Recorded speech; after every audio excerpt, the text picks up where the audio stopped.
I tell stories of the mysterious, twisted, and paranormal.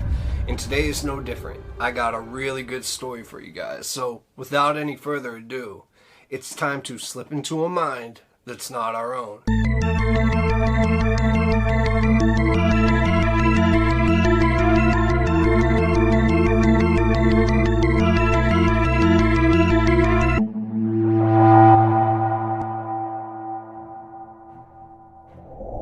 What's going on, everybody? Thank you so much for coming back, and if it's your first time, then welcome. See, I've been out of the game for about 2 weeks, holiday family stuff. We're going to kind of have an uneven schedule until January hits, then 2 to 3 every week. We got this. Alright, so I told you today would be a paranormal one. I got 3 in the books, and we're bringing one to you today. Now, I hope you enjoy this, and remember, as of now, it's time to slip into a mind that's not our own. So let's go. Now, it seems like a lot of places have an Area 51. Certainly the US does.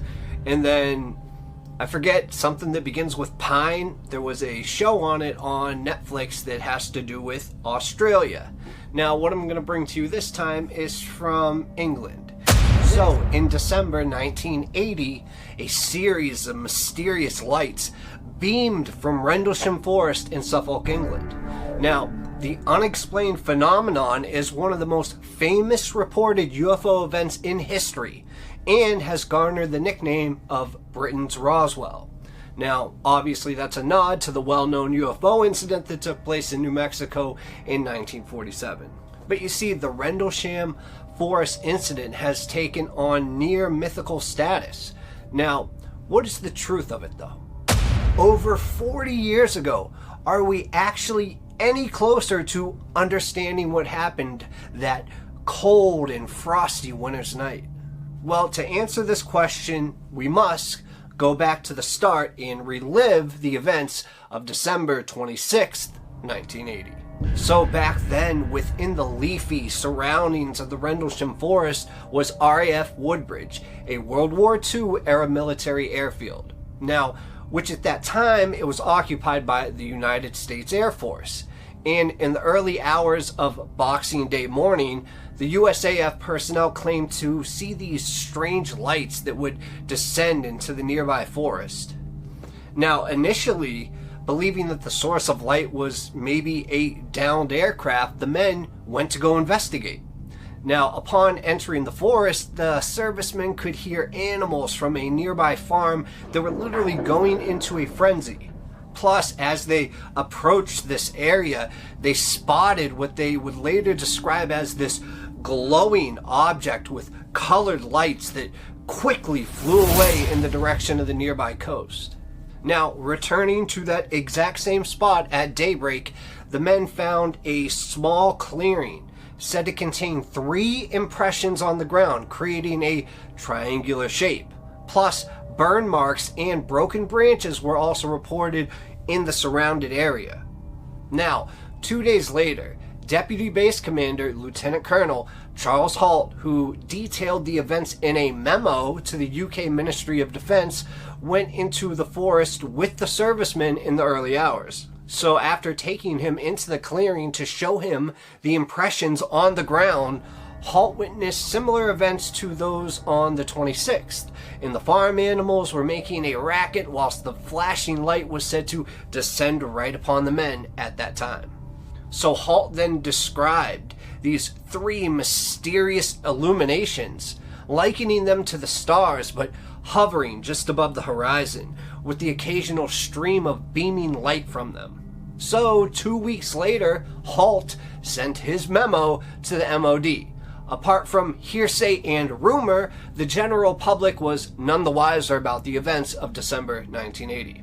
And in case you didn't know, MOD stands for Ministry of Defense. Now, weirdly enough, 2 suited men visited forestry worker Vince Thurkettle during this period, and they just absolutely bombarded him with these questions about whether he saw anything on the nights in question.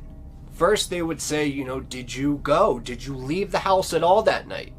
And did you see anything? And Vince just said, what? And that's when they said, there's a report of some red lights in the forest, and we're just checking. And the 2 of them very politely but firmly asked Vince probably about 20 questions. He actually thought they were journalists. Then at the end, they suddenly said, "Oh, well, fair enough. There's probably nothing in it." Then they left.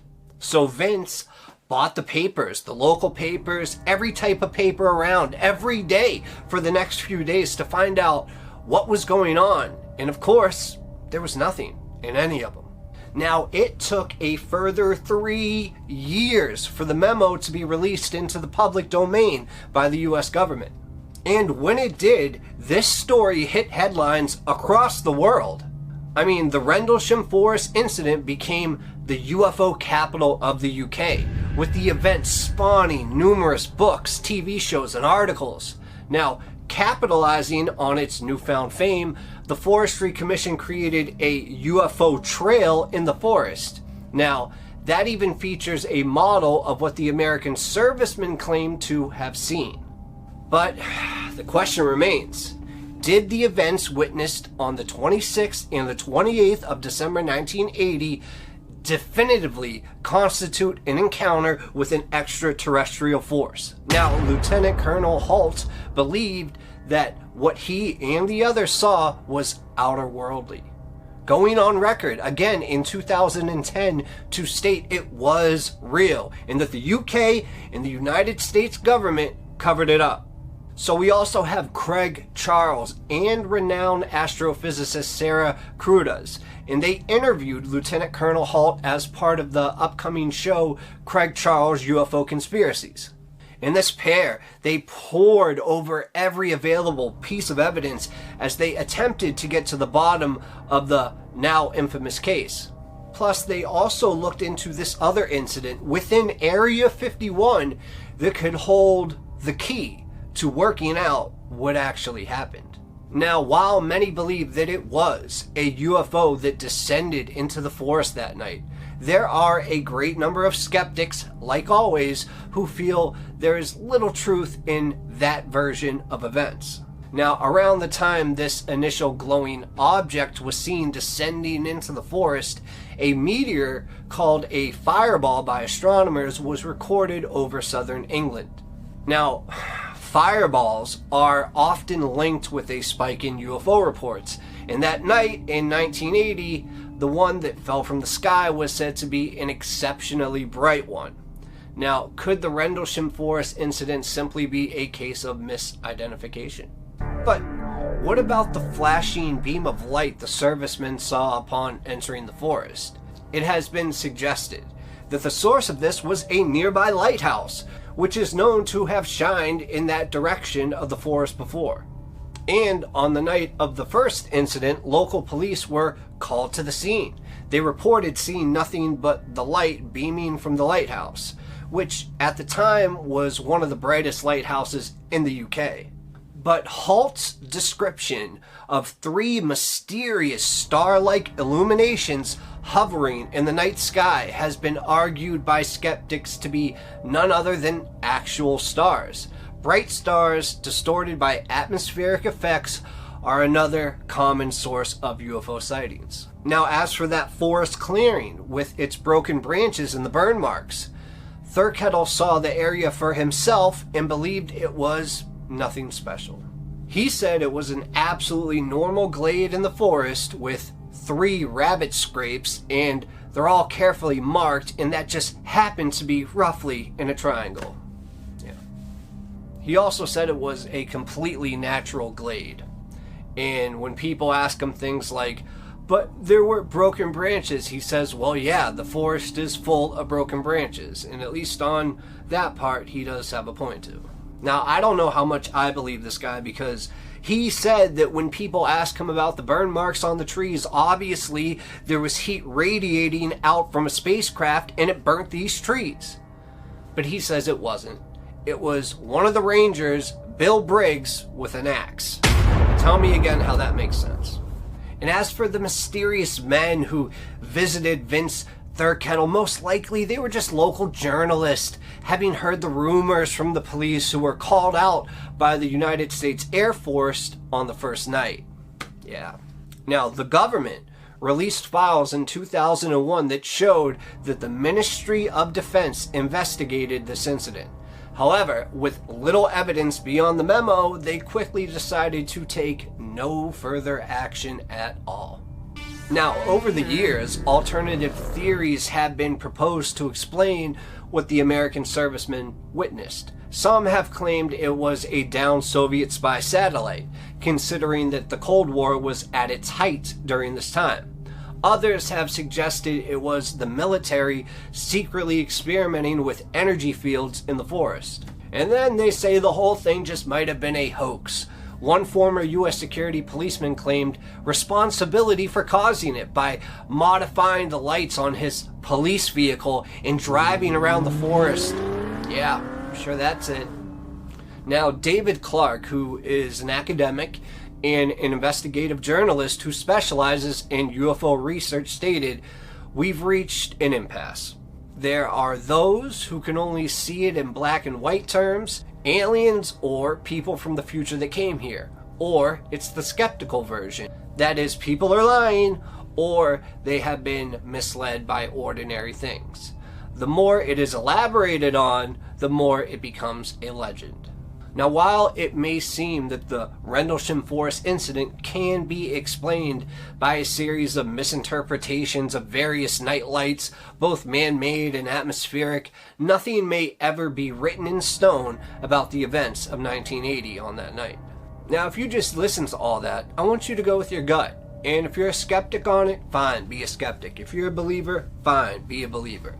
I just like to think of Occam's razor in this type of situation throughout life. Honestly, the simplest explanation is usually the correct one. Now, would I immediately think if I saw something that was burned that looked like a triangle with branches down and I saw 3 things in the sky and all this stuff, would I immediately think, well, we got some lighthouses over there, there could be a police vehicle that's driving around, plus there's a bunch of rabbit holes, and then the guy with the axe? No. I would think, oh, that's a spacecraft that just landed. But that's just me. But at the end of the day, we must ask ourselves this.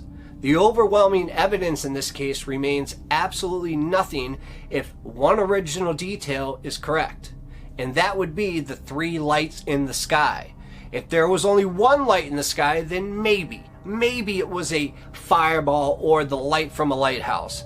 But if there were 3, then this would truly be unexplainable. And personally, I happen to have a lieutenant colonel in my family, and I know how many years it takes to become a lieutenant colonel. And I know these guys are serious and they don't lie. That's all I'm going to say about that. And I want you to remember that military men, just like policemen, are trained to observe.